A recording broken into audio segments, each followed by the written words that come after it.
Hello everybody, Sebastian Keynes here with another Watcher Roams video.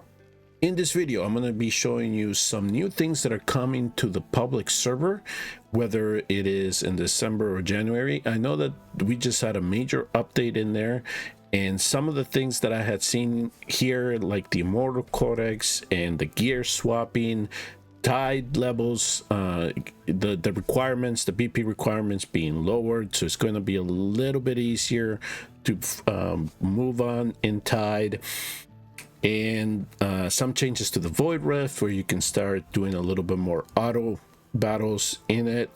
So those things did carry over, but some of the things did not. So let me start with one of the things that I think we're going to see this weekend, and that had to do with the introduction of the Arbiter faction. And right now there are only 6 heroes that are displayed here in the forerunners server, and there are no epics and no rares yet.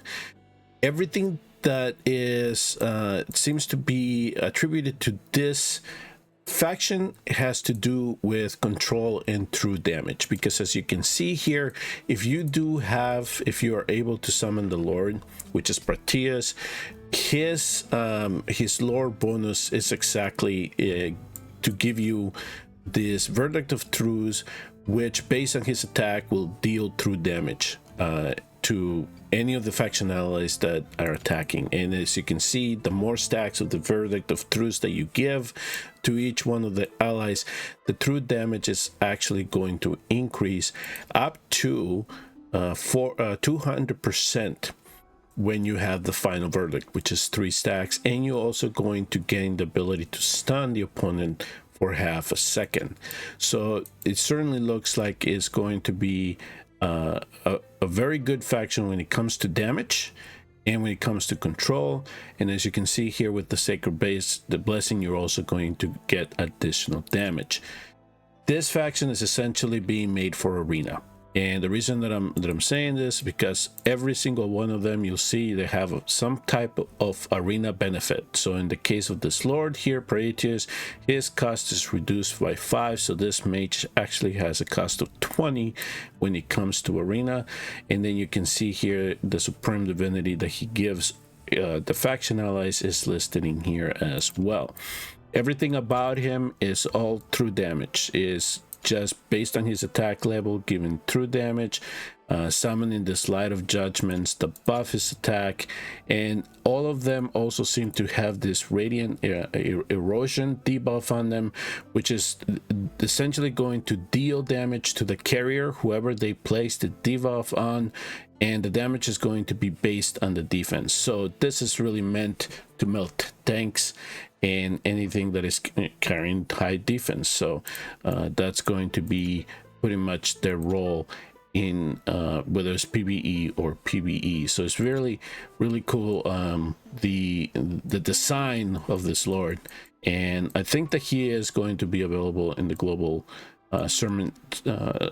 server summoning pool. We all know Valkyra, she's being added to this Arbiter faction as well, and again she's going to gain an arena cost reduction by 5, so she'll go down to 15. Everything else about her kit remains the same, so she'll just have the ally revival, the range boost. The other hero here, Pelagius, is a marksman. He is a true damage dealer, and he can also provide a little bit of control. You can see his basic is already AoE magic damage to multiple enemies. His ultimate, which is a Poseidon Fury, he will deal AoE magic damage up to 400%. You can even skill this up to 550%. And you can hit up to 10 enemies, and you can put 3 stacks of the Radiant Erosion on the and the carriers and the targets. And if you place that Radiant Erosion, you're again gonna get true damage. And there's this other passive here where he will have a chance to apply the Tidal Vortex, which does AoE damage, but if this does proc, you'll consume one of the Radiant Erosion debuffs that you have placed on them.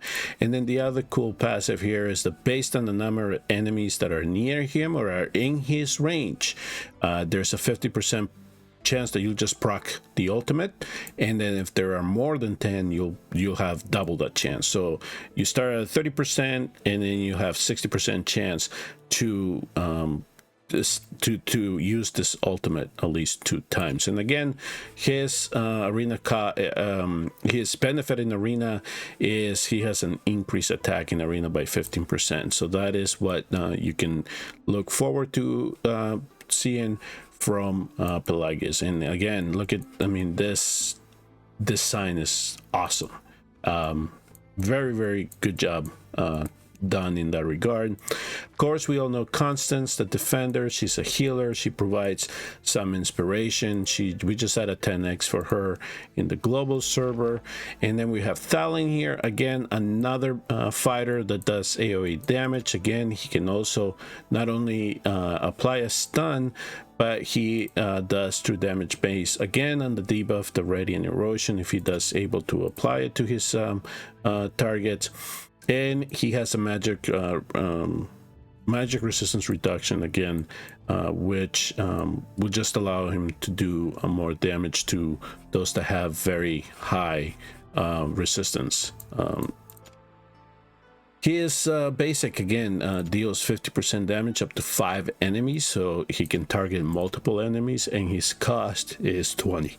And one of his talents is very interesting because it's one of the few heroes that can do this, but he can do damage equivalent to 50% of the race percentage that he has on him. So he is actually going to be one hero that we are going to want to focus rage on when we are building them, if we are lucky enough to summon him. And then the last one here is a healer in Inomia. She is an attack-based healer again, so we all know familiar with all of that. Her ultimate skill, the Holy Light Eophany, will increase the attack speed by 100, and then grant an attack speed buff that adds 100 to all allies in rage that lasts for 20 seconds. So that is going to be her benefit. She's also a dispeller, so this is actually good. She'll complement Elowin and Maidan, but she'll only do it to 3 allies in range. And during her ultimate, her healing multiplier increases to 40%. And again, her benefit is going to be reduction of hero cost, deployment cost in arena by 5. So this gets reduced to 13. So that is kind of what you can expect when it comes to the new Arbiter faction, and they are pretty guided towards PvP. And we all know that the developers said that there is another PvP mode coming into the game. So let's talk about PvP. So one of the things that you probably have heard by now is that one of the things that they decided to do was take out the sustain DPS mode that we had. So now we're down to 3, and it looks like it's cycling every 3 days. So right now we're in the AoE DPS, and one of the things that we are learning as we are toying around with this new setup is that it looks like Valaraya is very, very strong when it comes to the single target DPS, and everything that is we're going to see the meta changing, if they decide to keep it this way, is going to be with heroes that have very, very low cost. So this is really turning towards the curse heroes and the Arbiter's hitters that are going to come into play here to really set up your offense and defense at the very beginning. So right now, how they changed this is that they added this little devil here at the center, and so the damage that your core is going to receive is all going to be based on how quickly you can prevent him from destroying it. So I could try to get cute, and I could try to start doing damage, and now you can see that I cannot place anybody in this area here. So I can't place Erebus and try to attack this down already. I can block him if I want to, but that's not gonna be part of the strategy here. So I'm gonna speed this up a little bit. he's gonna use Mary to slow things down, and then he's gonna use Atrax to block. So he's doing phenomenal in that. So you saw the devil start attacking my core. The only way that he's going to stop is if I bring down the enemies as quickly as possible. Okay, I'm gonna place this guy down. Start doing some damage if at all possible. So his Atrax and Cerberus combos, you can see, is very strong.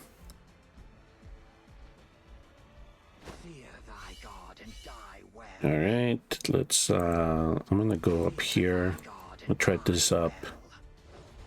All right, let me see if I can do this here. And okay, so now round tide. Not very often we see that. So essentially we killed both of our opponents at the same time.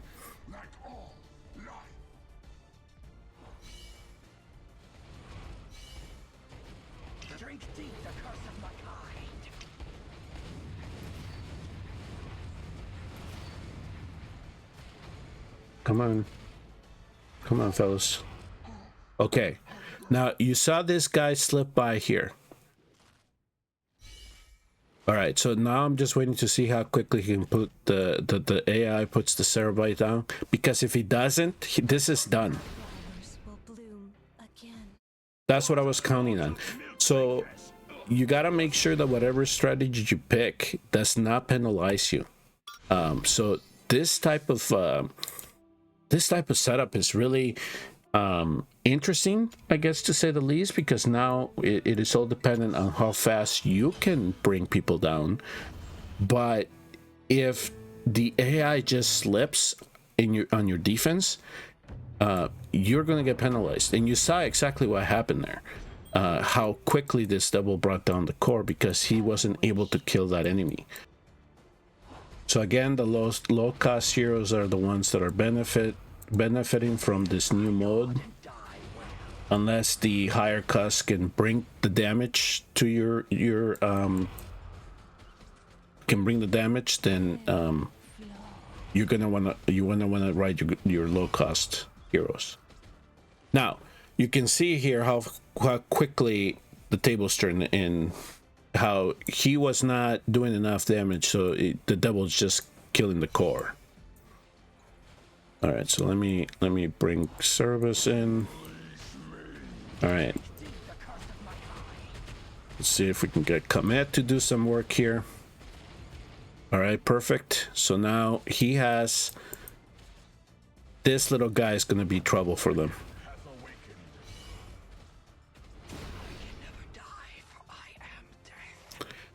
So that's kind of what you can expect for the new arena now in terms of how things are working.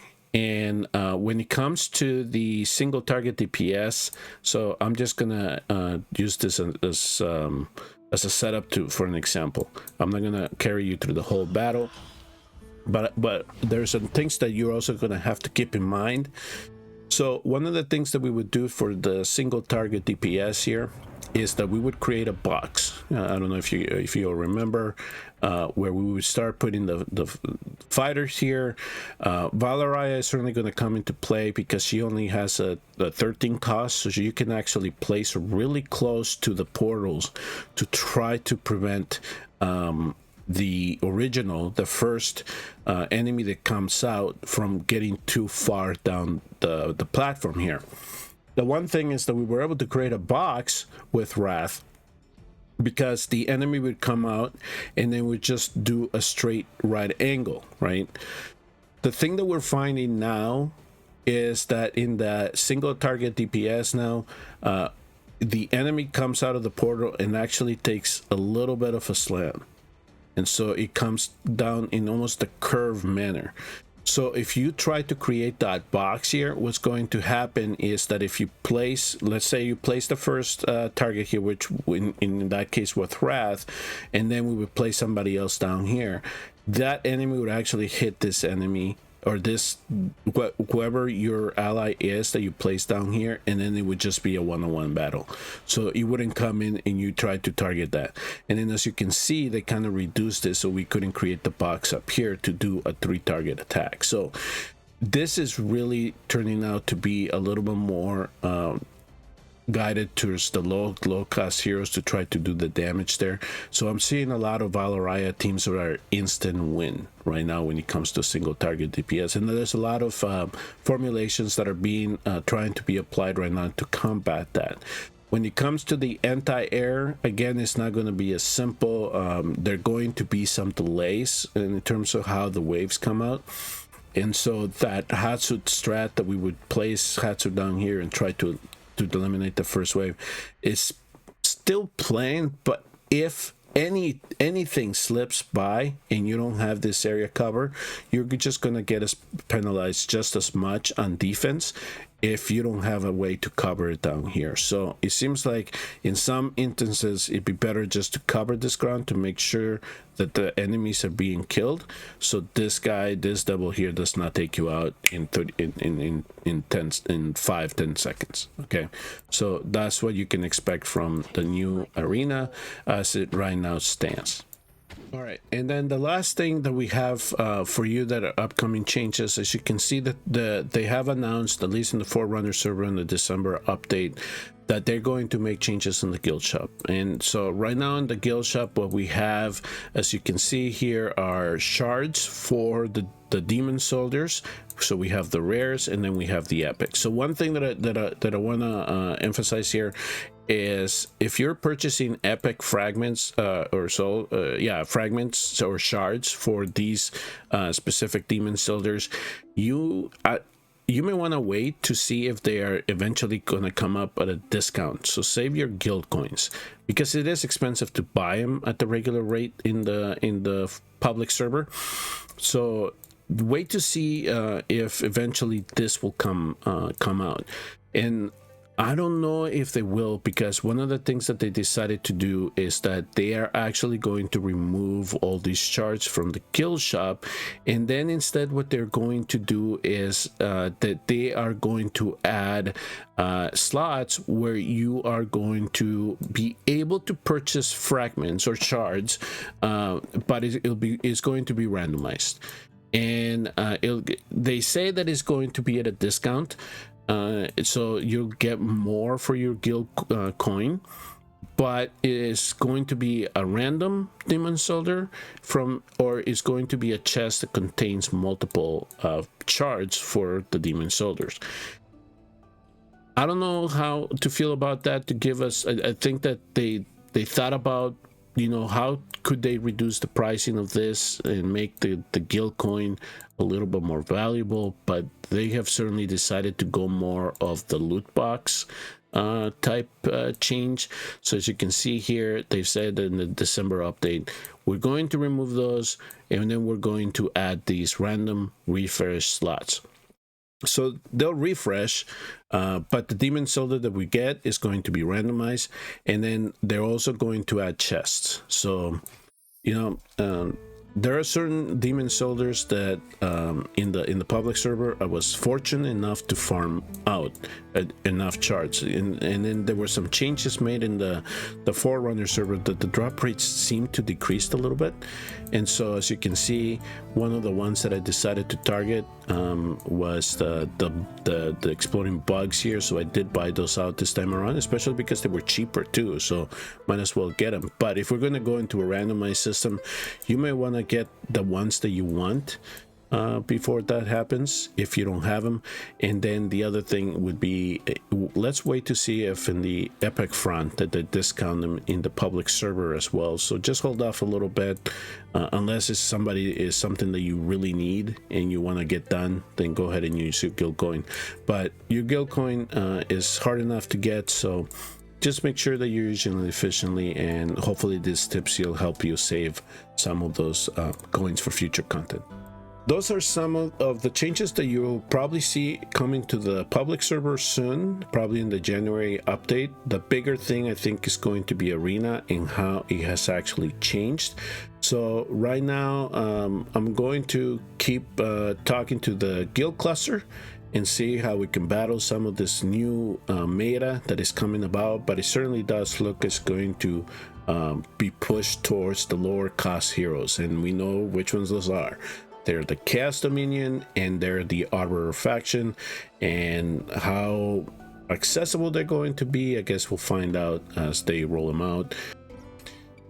If you did appreciate the content of this video, please hit like and subscribe, and I will see you all next time on the next Watch Our Realms video.